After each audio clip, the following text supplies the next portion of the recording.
રાધે રાધે મિત્રો, ફરી સ્વાગત છે મારી યુટ્યુબ ચેનલ ચાલો ફરવા જઈએમાં. અને આજે આપણે મુલાકાતે છીએ ચલાળાથી માત્ર 2 કિલોમીટરના અંતરે આવેલ પાણિયા દેવસ્થાને. અને આ જગ્યા એટલે કે જોડિયા દાદાની જગ્યા. આ મંદિરની સ્થાપના એટલે કે આ હનુમાનજીની સ્થાપના પરમ પૂજ્ય દાન મહારાજ દ્વારા કરવામાં આવી હતી. આ ગામની અંદર બીજું એવું સ્થાન કે જે દાન મહારાજના શિષ્ય હતા એવા શ્રી મેપા ભગતની પણ આપણે જે જગ્યા છે ત્યાં મુલાકાત લેવાના છીએ. તો અત્યારે જે તમે જોઈ રહ્યા છો એ અખંડ દીવો છે, અખંડ જ્યોત છે. અને એના વિશે હમણાં આપણા અહીંયા જે છે બાપુ ચંપુભાઈ વાળા કે જે આ ગામના સરપંચ છે, અને આ જે હનુમાનજીનું જે મંદિર છે એનો પણ એક ઇતિહાસ છે સરસ મજાનો. તો આપણી સાથે હવે છે ચંપુભાઈ વાળા. તો આપણે એને પૂછીએ કે ભાઈ બાપુ આ જે ગામનો ઇતિહાસ ને આ જે જગ્યા છે એના ઇતિહાસ વિશે તમે મને જણાવો. મારું નામ ચંપુભાઈ અનકભાઈ વાળા, પાણિયા દેવસ્થાન, પાણિયા દેવના સરપંચ. આ ગામે હું રહું છું. આ જોડિયા હનુમાન દાદા છે એની સ્થાપના 25 વર્ષ પહેલા દાન મહારાજ ચલાલાથી હાલીને કરજાળા જતા હતા, બરોબર, અહીંયા નીકળ્યા અને દાન મહારાજની સ્થાપના અહીંયા કરી છે. જે આદા હનુમાનજી સામે જે દેખાય છે તે બરોબર. ટૂંકમાં 225 વર્ષ પહેલા દાન મહારાજ જ્યાંથી નીકળ્યા ત્યારે તેમણે અહીંયા આ હનુમાનજીની સ્થાપના કરી. એટલે ટૂંકમાં આ દાન મહારાજ દ્વારા સ્થાપિત હનુમાનજી છે. સરસ, સામો ખાધો, બરોબર. સ્થાપના કરીને અહીંથી કરજાળા ગયા. કરજાળા જે અહીંથી 3 કિલોમીટર ગામ થાય છે, હા, ત્યાં પણ હનુમાનજી મહારાજની સ્થાપના કરી, જે ચેલ કાંઠાવાળા હનુમાનજી કહેવાય છે. બરોબર. આજની તારીખે પણ ત્યાં મંદિર ચેલ નદી ને સેલ નદીના કાંઠે, બરોબર છે. આ હનુમાન દાદા હાલ સાક્ષાત છે. હું આની સેવા પૂજા કરું છું, એની દયાથી મારે ભગવાન હનુમાનજી મહારાજની પરમ કૃપા છે. પછી 2000 અને તમે આ જે જ્યોત કીધી, હા, 2007-8માં મેં ગામના મૂળજીભાઈ પટેલની દુકાને ભાઈઓને ભેગા કર્યા કે ભાઈ મારે અખંડ દીવો શરૂ કરવો છે, તમે બધા હાલો. અને શરૂઆત મુહૂર્ત કરવું છે, શનિવાર હતો. એટલે બધાએ થોડીક મજાક મસ્કરીમાં એવું કીધું કે આવો દીવો કેટલાક દી રહેશે. ભાઈ તો દાદાની ઈચ્છા હશે, એની કૃપા હશે. ત્યાંથી આજે 18 વર્ષ હાલે છે. અમે માગતા નથી કઈ, અને અમે સેવા પૂજા કરીએ છીએ. 18 વર્ષ થઈ ગયા, અખંડ જ્યોત મળે છે અને સેવા પૂજા કરું છું. અને મને તો દાદા માટે અપાર વિશ્વાસ છે, શ્રદ્ધા હોય એટલે સ્વાભાવિક છે કે તો થાય જ. તાજેતરમાં મોરારી બાપુની મુલાકાત મેં કરી હતી. તેને આ ઇતિહાસ વિશે મને કે તું નવરો થા એટલે મને ફોન કરજે. મને બાપુનો અંગત નંબર પણ આપ્યો છે, એટલે હું પાણિયા દેવ આવીશ.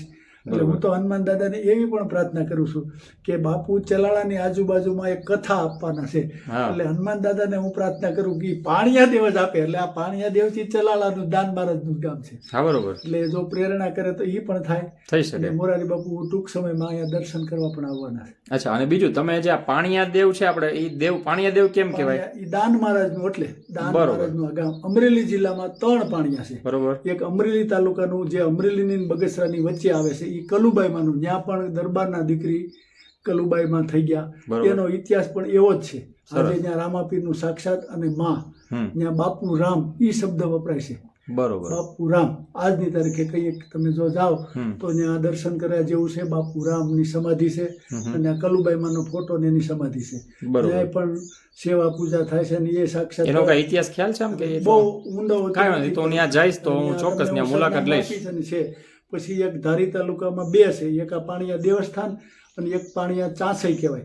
એ દલખાણીયાની બાજુમાં ચાંસઈ, એટલે અમરેલી જિલ્લામાં ટોટલ 3 પાણિયા અને ધારી તાલુકામાં 2, બરોબર. એટલે દાદા, અને આજે અમારું ગામ છે એ નદી કાંઠે આવેલું છે, ચારે બાજુ નદી.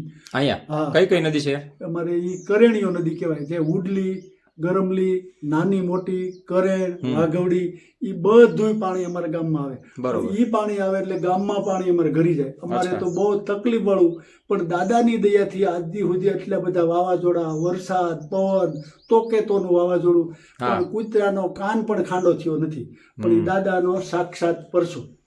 અને બીજી કઈ નથી કરણીઓ સિવાય? કરણી એક લીંડકીઓ નામ ઓળખે, 2 ભેગી થાય છે. લીંડકીઓ, બરોબર. 2 નદી છે એના માટે. અને એક બીજી જગ્યા તમે મને આ કીધું કે બાજુમાં છે વાણિયા દાદા છે, જે વાણિયા, એ વાણિયા. ચાલો આપણે પેલા ત્યાં જાય એટલે જોઈએ. ચાલો હવે એક બાજુમાં વાણિયા દેવ એવી જગ્યા મને બાપુ કહે છે, તો આપણે એ જોવા જઈ રહ્યા છીએ કે એની પણ ખાંભીઓ અહીંયા ઘણી બધી છે. તો આ એક ગામની અંદર સરસ મજાનો ઇતિહાસ આપણે બાપુ પાસેથી જાણીએ. પહેલાં હું તમને આ ખાંભીઓ બતાવી દઉં.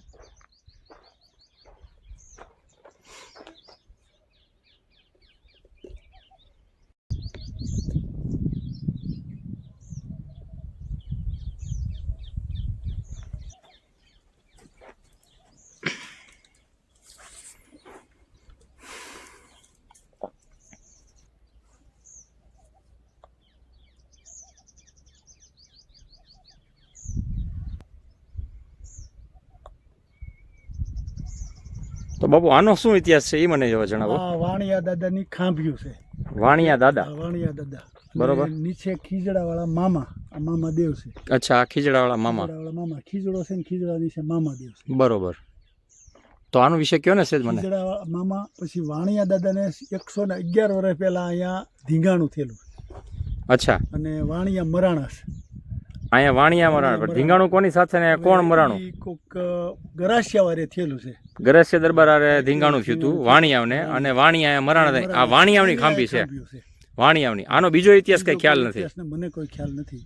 અને કેટલા વર્ષ જૂનું છે આ? 111 વર્ષ. અચ્છા, 111 વર્ષ પહેલા બનેલો. અમે આ બધું ઓટો ને એવું બધું કરીએ અને સેવા પૂજા રોજ અમે કરીએ છીએ. પછી આ ખાંભીઓ ને અમે સિંદોર લગાડીએ એવું બધું કરીએ છીએ. પણ ટૂંકમાં આ વાણિયા વિશે કોઈ માહિતી બીજી નથી. માહિતી આપણી પાસે નથી. પણ દાદા સાક્ષાત છે. કોઈ પણ ને ગમે એવી ઉધરેસ થઈ હોય તો વાણિયા દાદાને ગોળ અને ગાંઠિયા એની માનતા કરીને અહીંયા પગે લાગી જાય એટલે ગમે એવી ઉધરેસ હોય એ મટી જાય. ટૂંકમાં ગોળ અને ગાંઠિયા અહીંયા ધરો અને ઉધરસ હોય તમે માનતા કરો તો ઉધરસ મટી જાય. તો મિત્રો, આ પણ એક સરસ મજાની જગ્યા છે ને. આ છે પાણિયા દેવસ્થાન, તાલુકો ધારી, કે જે ચલાળાથી માત્ર 2 કિલોમીટરના અંતરે આવેલું છે. અને અહીંથી જૂના ચરખા જે લગભગ 5 કિલોમીટર જેવું અંતર છે. તો આ બધા વિસ્તારની અંદર ઘણી બધી જગ્યાઓ ઐતિહાસિક છે અને તે જોવા જેવી પણ છે.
મારી સાથે અત્યારે ચંપુ બાપુ વાળા પાણિયા દેવસ્થાન ચલાળાથી જે માત્ર 2 કિલોમીટર આવેલું છે એ આપણી સાથે છે.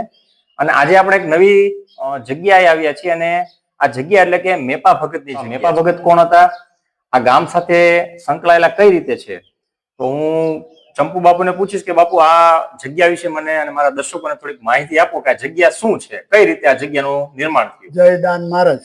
હું પાણિયા દેવ ચરપત ચંપુભાઈ વાળા. આ જગ્યા છે મેપા ભગત દાન બાપુના શિષ્ય, જે અહીંયા પાણિયા દેવ ગામે ગાવું સારવા આવતા. પાણિયા દેવ છે એ દાન બાપુનું ગામ છે. અને આ મેપા ભગત દેવી પૂજક સમાજમાંથી અહીંયા સમાધિ લીધી. બરોબર. પછી સમાધિ લીધા પછી અહીંયા જાગૃત થયા.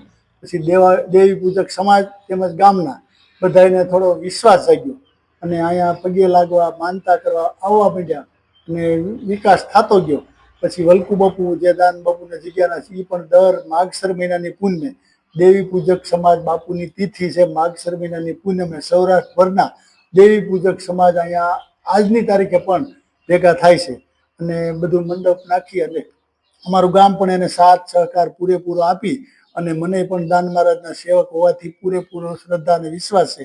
એટલે હું પણ એમાં કોઈ પણ જગ્યાનું મેપા ભગતના મંદિરનું કામકાજ હોય તો ગમે ત્યારે ખડે પગે ઊભું રહેવાનું. પછી બાપુની મૂર્તિની પ્રતિષ્ઠા 2006ની સાલમાં મોરારી બાપુના હસ્તે અહીંયા કરેલી. તે પણ બાપુ આવી ગામ આખું જમાડ્યા અને બાપુને પોતાને સારો રસ જાગ્યો અને કીધું પછી અહીંયા મને એવું થયું કે ભાઈ અહીંયા દેવી પૂજકનો આવો મોટો સમુદાય ભેગો થાય છે તો સરકાર શ્રીમાં મેં રજૂઆત કરી અને સાંસદ જે તે વખતના દિલીપભાઈ સંઘાણી પાસેથી દારની ગ્રાન્ટ લઈ આવી અને દાર કરાવી દીધો. ત્યાર પછી મેં જીઈબીમાં પીજીવીસીએલ કંપનીને રજૂઆત કરી અને લાઇટ કનેક્શન હતું એ પણ લઈ આવી દીધું. ત્યાર પછી મેં જિલ્લા આયોજન મંડળમાંથી ઊંચી ટાંકી જે પાણીનો સંગ્રહ કરી શકાય, અહીંયા કોઈ પણ પૂજારી રહેતા હોય એને નાવા ધોવા વાપરવા ઉપયોગી થાય. પછી દેવી પૂજક સમાજે 8-10 વીઘા જે જમીન લીધી ત્યાં એને ટ્રસ્ટે લીધી છે અને અત્યારે અહીંયા એનો ઉપયોગ થાય છે. અત્યારે આ ટ્રસ્ટમાં જમીન છે અને આ દેવી પૂજક સમાજનું મંદિર છે. અચ્છા. અને આ મેપા ભગત છે દેવી પૂજક સમાજમાંથી ક્યાં ગામના હતા કેવું કઈ? મૂળ ગામ ધારગણી. આ મેપા ભગત નું મૂળ ગામ ધારગણી, પણ દાન બાપુના સેવક અને ચલાળા દાન બાપુ પાણીયાદેવ ગામ એનું, એટલે અહીંયા ગાવું સરવા નજીક થાય એટલે અહીંયા આવતા. અચ્છા. અને આ દાન બાપુ ના સેવક હતા? દાન બાપુના સેવક. એટલે દાન બાપુ દેવ થયા પછી મેપા ભગત દેવ થયા કે 20 વર્ષનો જૂનો ઇતિહાસ છે બાપુનો, મેપા ભગત નો? બરોબર. બાપુ કેટલા વર્ષ, મેપા ભગત કેટલા વર્ષ જીવા છે? બાપુ મેપા ભગત જીવા 48 વર્ષ. નાની ઉંમર તો એટલે બીમારીમાં ગુજરી ગયા કે કુદરતી રીતે? બરોબર. પછી અહીંયા એમની સમાધિ જે છે અત્યારે આ મંદિર છે, પછી એની મૂર્તિ ચેતન સમાધિ છે. અત્યારે ચેતનગીરી બાપુ છે, અત્યારે પૂજારી સેવા પૂજા અહીંયા કરો છો. સમાજના કેટલાક લોકો આવતા છે દર્શન કરવા? કેમને ખબર છે? આ પેલા તો ઘણા લોકોને ખબર જ નહીં હોય કે અહીંયા મેપા ભગત આવે. સૌરાષ્ટ્રમાં લગભગ બધાને ખબર છે. ચોટીલા સુધી હું અમદાવાદ જાઉં તો ઘણા પૂછે કે અમરેલી પાણીયા, તો કે અમારા સમાજનું એક મંદિર છે. પછી આ એક પીબી પટણી જે કમિશનર છે ગાંધીનગર, બરોબર, એ પણ દેવી પૂજક સમાજમાંથી છે. એને પણ વિશ્વાસ ને પૂરા આવે ત્યારે મારી ઘરે ઉતરે, રોકાય. એમનો દીકરો ડેપ્યુટી કલેક્ટર છે, દીકરી છે એડવોકેટ છે, એ પણ અહીંયા આવે છે. બધાને અતૂટ વિશ્વાસ છે. એટલે બધા જાગૃત જગ્યા છે. આ અત્યારે જે જગ્યા છે એ આ ટ્રસ્ટ ની જગ્યા છે, મેપા ભગત ચેરિટેબલ ટ્રસ્ટ. જે સમય લગ્ન થયા હતા મેપા ભગત ના કુંવારા છે, તમે ખૂબ મહેનત કરી હતો, ખૂબ મહેનત કરી. કામકાજ હોય તો કામ છે પાછળ આગળ છે ને 10 વીઘા જેવી જમીન છે, 10 વીઘા જગ્યા. બરોબર.